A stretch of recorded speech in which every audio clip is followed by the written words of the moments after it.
माझ्या प्रिय बंधू भगिनींनो, आजची दोन्ही वाचने व शुभवर्तमान तीन वेगवेगळ्या घटनेचे वर्णन करते ज्या आजच्या दिवशी घडल्या आहेत.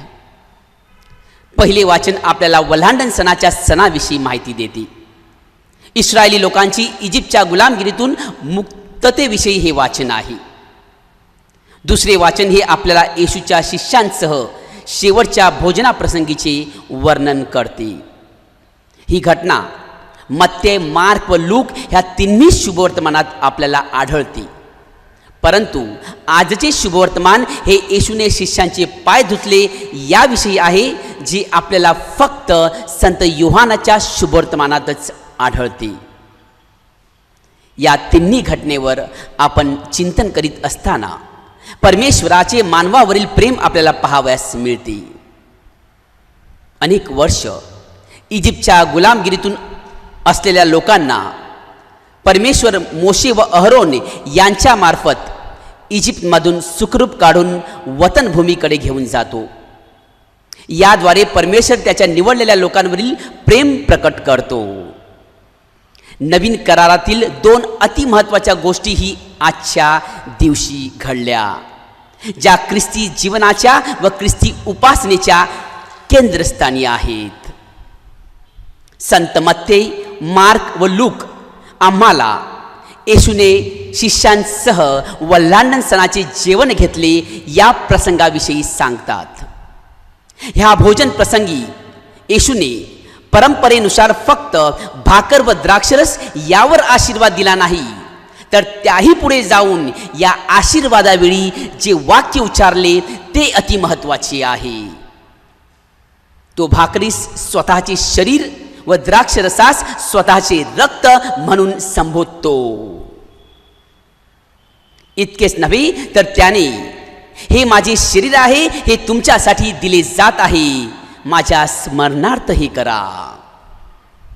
हा प्याला माझ्या रक्तात नवा करार आहे, हे तुमच्यासाठी दिले जात आहे.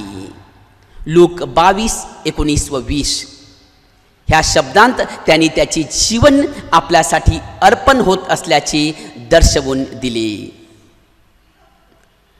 परमेश्वराचा पुत्र तुमच्या व माझ्या पापांसाठी बळी दिला जात होता. परमेश्वराचे मानवावरील प्रेम येथेही प्रकट होत होते. योहान 3:16 म्हणते, देवाने जगावर एवढी प्रीती केली की त्याने आपला एकुलता एक पुत्र दिला, अशासाठी की जो कोणी त्यावर विश्वास ठेवतो त्याचा नाश होऊ नये, तर त्याला सार्वकालिक जीवन प्राप्त व्हावे. परमेश्वराच्या या वचनाची पूर्तता येशूच्या वरील कृतीत होत होती. येशूने जेव्हा भाकर व द्राक्षरसाचे समर्पण केले तेव्हा ही कृती भविष्यदर्शक आहे याची थोडी सुद्धा जाणीव त्याच्या शिष्यांना होत नव्हती. पुढील काही तासात जे घडणार होते त्यासाठी ते अजिबात तयार नव्हते. याच वेळी येशूने त्यांच्यातील एक जण विश्वासघातकी आहे असेही सांगितले होते. परंतु शिष्यांना मात्र विश्वासघाताच्या परिणामापेक्षा त्याला कोण धरून देणार हे शोधण्यामध्ये अधिक रस होता, आणि म्हणूनच ते त्याच्या शब्दांना समजू शकले नाही, ते त्याच्या भावनांना समजू शकले नाही. येशूचे हे शब्द जेव्हा त्यांना कळले तेव्हा जुदासने येशूला पकडून दिले होते. पेत्र, जो त्याच्याबरोबर मरणासही तयार होता, त्याने त्याला 3दा नाकारले होते, तर बाकीचे शिष्य भीतीने पळून गेले होते. येशू या घडणाऱ्या गोष्टी जाणून होता, आणि तरीही तो त्यांचा द्वेष करीत नाही, तर त्यांच्यावर प्रीतीच करतो. संत योहान आपल्याला येशू शिष्यांचे पाय धुतो या घटनेविषयी सांगतो. पाय धुणे ही अत्यंत जिव्हाळ्याची कृती आहे, प्रीती व नम्रतेने भरलेली कृती आहे. फक्त पाय धुणाऱ्यासाठी नाही, तर पाय धुवून घेणाऱ्यांसाठी सुद्धा. येशूला माहीत होते की जुदास त्याला धरून देईल, त्याचे सर्व मित्र पुढील काही तासात त्याला सोडून पळून जातील व पेत्रही त्याला कोंबडा आरवण्यापूर्वी 3दा नाकारेल. हे सर्व काही येशूला ठाऊक होते. तरीही येशूने त्याचे मलिन घामाने भरलेले पाय स्वतःच्या हाताने मोठ्या प्रेमाने धुतले व तो कोमलतेने ते पुसले. प्रीतीची व नम्रतेची महान कृती आहे ही. येशूचे शिष्यांचे पाय धुणे ही कृती तितकीच नम्रतेची व प्रेमाची आहे जितके प्रेम व नम्रता त्याने गायीच्या गोठ्यात जन्म घेऊन प्रकट केली होती. येशूचे शिष्यांचे पाय धुणे ही कृती तितकीच नम्रतेची व प्रेमाची आहे जितके प्रेम व नम्रता त्याने गायीच्या गोठ्यात जन्म घेऊन प्रकट केली होती. येशूची पाय धुण्याची कृती कितीतरी शब्दांपेक्षा जास्त बोलून जाते. आपल्या सर्व अपराधाकडे, अपयशाकडे, अन्यायाकडे व दुष्कृत्यांकडे दुर्लक्ष करून परमेश्वर आम्हावर शुद्ध प्रेम करतो व आमच्या समोर गुडघे टेकून आम्हाला शुद्ध करण्याचा पुन्हा पुन्हा प्रयत्न करतो. आपल्याला आपल्या पापांची क्षमा मिळावी म्हणून आपला परमेश्वर मरण स्वीकारतो. तो आपल्या विपुल प्रेमाने व कृपेने आपणास क्षमा करतो. आपला परमेश्वर तर पुन्हा पुन्हा त्याची आपल्यावरील प्रेम प्रकट करतो आणि आपल्या प्रतिसादाची तो वाट पाहतो. योहान 13:34 म्हणते, मी तुम्हास नवीन आज्ञा देतो की तुम्ही एकमेकांवर प्रीती करावी. जशी मी तुम्हावर प्रीती केली तशी तुम्हीही एकमेकांवर प्रीती करावी. आपल्या प्रभूने आम्हास प्रीतीचा कित्ता घालून दिला आहे. मग आम्ही स्वतःच ख्रिस्ताचे अनुयायी म्हणत असू तर आम्हीही आमच्या कृत्यांतून त्याच्या प्रेमाची साक्ष जगाला दिली पाहिजे. म्हणजे त्याचे वचन आम्हा ठाई पूर्ण होईल.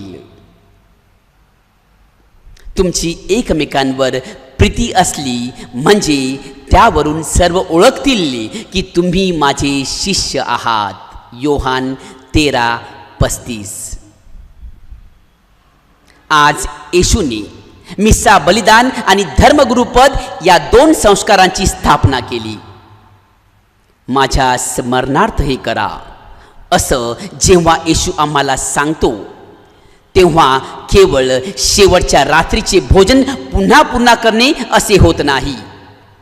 याचा अर्थ इतरांसाठी आणि येशूसाठी स्वतःला मोडणे. मिस्सा बलिदान म्हणजे स्वतःला मोडण्यासाठी एक पाचारण आहे. मिस्सा बलिदान साजरा करणे म्हणजे ख्रिस्ताच्या जीवनशैलीचे अनुकरण करणे. ख्रिस्ताच्या जीवनशैलीचे अनुकरण करणे. माझ्या प्रिय बंधू भगिनींनो, ख्रिस्त शरीर ही परमेश्वराने मानवाला दिलेली एक सर्वोत्तम देणगी आहे. देणगी म्हणजे काय? प्रत्येक देणगीमध्ये देणाऱ्या व स्वीकारणाऱ्या व्यक्तीचा समावेश असतो. देणाऱ्या आणि स्वीकारणाऱ्या 2 व्यक्तींचा समावेश असतो. देणगी स्वीकारताच व्यक्तीमध्ये एक विलक्षण बदल घडून येतो. देणगी नियम व न्यायाचे उल्लंघन करून प्रेमाचे, सलोख्याचे व समझोत्याचे नाते प्रस्थापित करते. ख्रिस्ताच्या जीवनाचे ध्येय मानवाची सेवा करणे होते. माणूस नेहमीच परमेश्वराच्या पायाजवळ असतो, परंतु आज परमेश्वराला मनुष्याच्या पायाजवळ आपण पाहिले आहे. येशू आपल्याला देत असलेला हा सेवेचा एक धडा आहे आणि माझ्या स्मरणार्थ हे करा असे सांगणे ही कृती दर्शवणारी आज्ञा आहे. माझ्या स्मरणार्थ हे करा ही कृती दर्शविणारी आज्ञा आहे. ख्रिस्ती असणे म्हणजे फक्त बोलणे नाही तर करणे सुद्धा. माझ्या प्रिय बंधू भगिनींनो, परमेश्वर आपल्या कृतीतून परिचित होता. त्याचप्रमाणे येशू त्याच्या चेहऱ्यावरून नव्हे तर त्याच्या कृतीद्वारेच ओळखला गेला. येशू त्याच्या चेहऱ्याद्वारे नव्हे तर त्याच्या कृतीद्वारेच ओळखला गेला. मिस्सा बलिदान हे भाकर मोडण्याचे प्रतीक आहे. हे यज्ञ भोजन आहे. माझे मित्र फादर सीजर फरोज हे आपल्या ख्रिस्त शरीर एक महान देणगी ह्या लेखात म्हणतात. एका बाजूला राष्ट्रांतील अंतर कमी होत चालले आहे, त्याचवेळी व्यक्तीतील अंतर मात्र वाढत चालले आहे. ह्या जगाच्या पाठीवर काही लोक लठ्ठपणाने त्रासलेले आहेत, तर दुसऱ्या बाजूस असंख्य लोक भुकेने व्याकुळ झालेले आहेत. मोठ्या मोठ्या शहरांत सुखसोयींचा गैरवापर केला जातो, तर खेड्यांमध्ये आवश्यक सोयीच्या अभावाने लोक मृत्युमुखी पडत आहेत. अतिश्रीमंती व दारुण दारिद्र्य, सुखचैन व तुटवडा, हिंसा व अहिंसा अशा विरोधी रंगसंगतीने आपले हे जग रंगलेले आहे.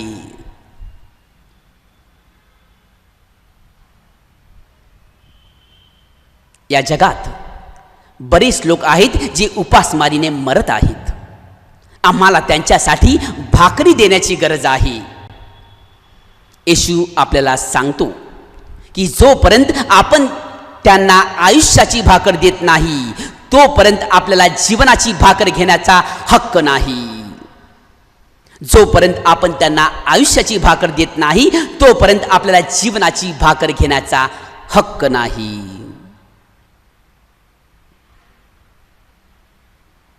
मिस्सा बलिदानामध्ये भाग घेतल्यामुळे आपल्याला अन्याय आणि उपासमार यांचे अस्तित्व सहन करणाऱ्या सामाजिक संरचनेवर, व्यवस्थेबद्दल दोषी वाटले पाहिजे.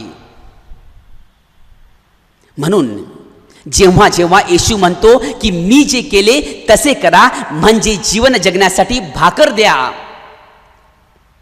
मिस्सा बलिदान एक आमंत्रण आहे, एक पाचारण आहे. जीवन निवडण्यासाठी, आपणासाठी अदृश्य असलेल्या जीवनाच्या हितासाठी संघर्ष करण्यासाठी. तत्वज्ञानी निकोलिया बेरदेव म्हणतात, माझ्यासाठी भाकर हा एक शारीरिक प्रश्न आहे, माझ्या शेजाऱ्यासाठी भाकर देणे हा एक आध्यात्मिक प्रश्न आहे. माझ्या शेजाऱ्याला भाकर देणे हा माझा एक आध्यात्मिक प्रश्न बनला आहे. माझ्या प्रिय बंधू भगिनींनो, जेव्हा आपल्याला कोणाचाच आधार नसतो, तेव्हा आपल्याला परमेश्वराचा आधार असतो. दुष्काळातच आपल्याला सुकाळाची आठवण होते, गैरहजेरीत आपल्याला हजेरी हवेशी वाटते, आणि दुःखातच आपल्याला सुखाचे महत्त्व कळून चुकते. दुष्काळातच आपल्याला सुकाळाची आठवण येते, गैरहजेरीतच आपल्याला हजेरी हवेशी वाटते, आणि दुःखातच आपल्याला सुखाचे महत्त्व कळून चुकते. म्हणूनच दुसऱ्या व्हॅटिकन परिषदेत म्हटले आहे, Eucharist is the source and summit of our life. मिस्सा आपल्या जीवनाचा उगम व उच्चांक आहे. जगात ख्रिस्त शरीर हा एक आशेचा दीप आहे व हे एक प्रेमाचे प्रतीक आहे. प्रेम म्हणजे अशा व्यक्तींची काळजी घेणे ज्याच्याविषयी आपण अज्ञात आहोत. येशू ख्रिस्ताच्या मते प्रेमाला सीमा नसावी. येशूचा इतरांविषयी असा दृष्टिकोन होता की इतरांना त्यांच्यासारखेच होऊ दे, इतरांना त्यांच्यासारखेच होऊ दे, मला जसे हवे तसे होऊ न देणे. त्याने पेत्राला पेत्र, यहुद्याला यहुदा आणि थॉमसला थॉमस होण्याची परवानगी दिली. त्याचे नाकारणे, विश्वासघात करणे किंवा शंका घेण्याच्या त्यांच्या स्वातंत्र्यात हस्तक्षेप केला नाही. त्याच्याबद्दल त्यांच्या मनात नकारात्मक दृष्टिकोन असूनही तो त्यांच्यावर प्रेम करीत असे.